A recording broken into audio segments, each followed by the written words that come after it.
Tiger conservation में Sariska tiger reserve ने पिछले 2-3 वर्षों में तेजी से अपनी पहचान बनाई और यहां बाघों की संख्या में भी इजाफा हुआ है। तो गांव विस्थापन प्रक्रिया भी तेजी से चल रही है। अब यहां पांडुपोल हनुमान जी के दर्शन के लिए आने वाले वाहनों को भी ई वाहनों में तब्दील करने की जरूरत है। इसके लिए स्टेट वाइल्ड लाइफ बोर्ड के सदस्य सुनील मेहता ने मुख्यमंत्री को पत्र लिखकर पांडुपोल आने वाले दर्शनार्थियों के लिए निःशुल्क ई बस सेवा शुरू करने की अनुमति मांगी है। ब्यूरो चीफ निर्मल तिवारी ने पूरी योजना पर सुनील मेहता से की खास बातचीत।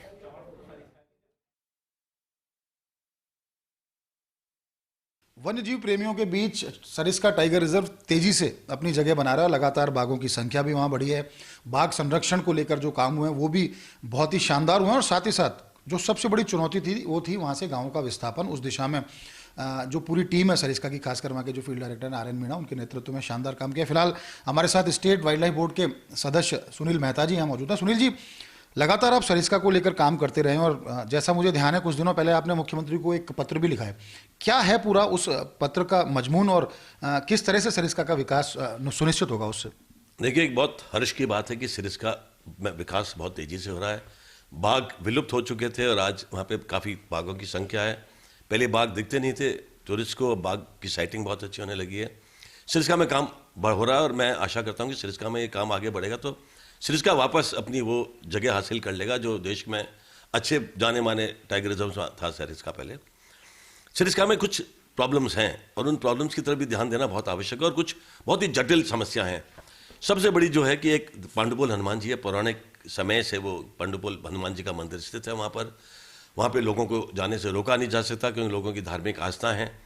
पर वहाँ पे जो लोग जा रहे हैं, लाखों की संख्या में लोग जा रहे हैं सालाना और लाखों गाड़ियाँ जा रही हैं, उसे जो प्रदूषण फैल रहा है, जो वहाँ का जो कार्बन एमिशन है सरिस्का के अंदर, वो मेरे अनुमान से करीब 1.5 लाख टन सालाना कार्बन का एमिशन हो रहा है। तो ये न तो बाघ के लिए अच्छा है न फॉरेस्ट के लिए अच्छा है। कहते हैं फॉरेस्ट वैसे जीरो कार्बन एमिशन होना चाहिए, तो हमें कोशिश करनी चाहिए कि फॉरेस्ट टाइगर रिजर्व में जो भी काम हो जीरो कार्बन फुटप्रिंट के हिसाब से हो। अब इसको कैसे रोका जाए, एक बहुत जटिल समस्या है। लोगों की धार्मिक आस्था जुड़ी हुई है। तो मैंने मुख्यमंत्री साहब को एक पत्र लिखा था। मैंने इसको फील्ड डायरेक्टर साहब से भी डिस्कस किया था, chief wild life warden Tomar साहब से भी डिस्कस किया था कि हम क्या वहाँ पर ये जो वाहन जा रहे हैं, जो डीजल इलेक्ट्रिक वाहन जा रहे हैं, इनकी जगह इलेक्ट्रिक व्हीकल्स को इंट्रोड्यूस कर दें जिसकी निःशुल्क व्यवस्था सुविधा हम वहाँ के जो लोकल लोग हैं या जिनकी धार्मिक आस्था जो रेगुलर जाते हैं, उससे क्या होगा, एक तो कार्बन फुटप्रिंट जीरो हो जाएगा। आज जो बायोटिक और अबायोटिक प्रेशर है, जो एमिशन से प्रेशर आ रहा है, उसमें एक तो वो जो वैली है सरिस्का वैली जिसके थ्रू ये पूरा रास्ता पांडुपोल हनुमान जी तक जाता है, वो एक क्रिटिकल टाइगर हैबिटाट है जो एक इनवायोलेट स्पेस होना चाहिए। इसमें मतलब आदमी का दखल होना ही नहीं चाहिए, पर इसको रोक नहीं सकते क्योंकि धार्मिक आस्था से जुड़ा हुआ है। सैकड़ों सालों से लोगों की धार्मिक आस्था जुड़ी हुई है। लोग कहते हैं कि मंदिर पौराणिक समय का है, 4000 साल पुराना मंदिर है। तो उसके लिए मैंने एक प्रपोजल दिया था। मैंने ये भी प्रपोजल दिया था कि मैं अपने लेवल पे, अपने जो मेरे निजी लोगों से संबंध है उसके माध्यम से इसके जो 10 करोड़ रुपए इसमें जो लागत लगेगी उसका इंतजाम भी मैं CSR फंड या प्राइवेट निजी फंडिंग द्वारा इसका मैं ऑर्गेनाइज कर दूंगा। पूरी योजना क्या है? पूरी योजना ये है कि वहाँ पे हम करीब 20 इलेक्ट्रिक वैन्स जो 10 से 12 लोगों को बैठा सके, 15 से 20 इलेक्ट्रिक मिनी बसेस जो 24 लोगों को बैठा सके, उनका कंटिन्यूस साइकिलिंग करें तो 4 से 5 हज़ार लोगों को रोजाना आना जाना वो इलेक्ट्रिक बसेस में होगा। उससे दो चीज़ होंगी, एक तो एक कंट्रोल्ड आवागमन होगा लोगों का, गाड़ियों का और लोगों का कंट्रोल्ड आवागमन होगा।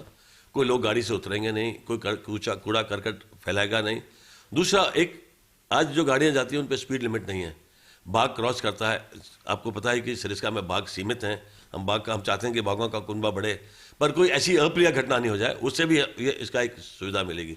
दूसरा, जो कार्बन एमिशन है उस पर नियंत्रण पाना बहुत आवश्यक है और इससे जो हम ये बसें इंट्रोड्यूस करेंगे उससे 3 फायदे हैं। एक तो जंगल बचेगा, दूसरा बाघ, क्योंकि जहाँ पे ये बाघों को डिस्टर्ब करते हैं वहाँ पे मैंने देखा कि बाघों का प्रजनन भी कम हो रहा है। बाघों का प्रजनन इसलिए नहीं हो रहा है क्योंकि बाघ डिस्टर्ब्ड है, तो कोई भी टाइग्रेस नहीं चाहेगी कि ऐसी एरिया में बच्चे दें जहाँ पे उसका डिस्टर्बेंस बहुत, ह्यूमन इंटरवेंशन बहुत ज़्यादा हो। दूसरा, बाघ बचेगा, जंगल बचेगा। तीसरा, प्रदूषण बचेगा। चौथा, कि जो वहाँ के लोग हैं उनको एक सुविधा मिलेगी जो निःशुल्क सुविधा होगी जो मंदिर तक जाने की होगी।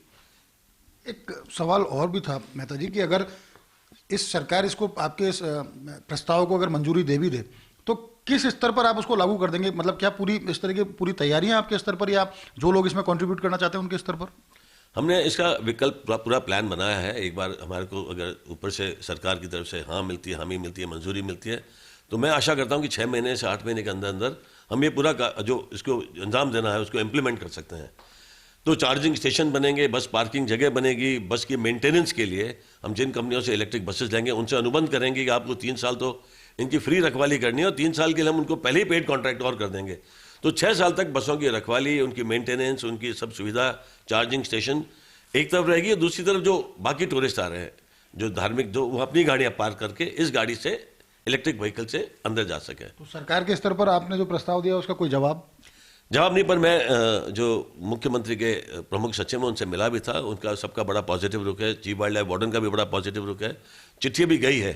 तो देखते हैं, मेरे ख्याल से मैं बिल्कुल आशा करता हूँ, मुझे पूर्ण विश्वास है इनफैक्ट कि इस पर सरकार का बड़ा सकारात्मक रुख होगा। बहुत बहुत धन्यवाद। तो देखिए, सरिस्का में बाघ और वन्यजीव संरक्षण की बात करें या वन संरक्षण की बात करें तो निश्चित तौर पर वहाँ पर ई व्हीकल्स यानी खासकर जो इलेक्ट्रिक बसेज हैं उनको चलाने का प्रस्ताव जो है अगर वो लागू होता है तो मील का पत्थर साबित होगा। बाघ बचेंगे, जंगल बचेगा और कार्बन उत्सर्जन भी नियंत्रित होगा। तो उम्मीद की जानी चाहिए कि सुनील मेहता जी का जो प्रस्ताव है उस पर सरकार जल्दी से सकारात्मक रुख भी अपनाएगी और योजना पर काम भी बहुत तेजी से शुरू होगा। कैमरा पर्सन संजय सिंह के साथ Nirmal Tiwari, First India News, Jaipur.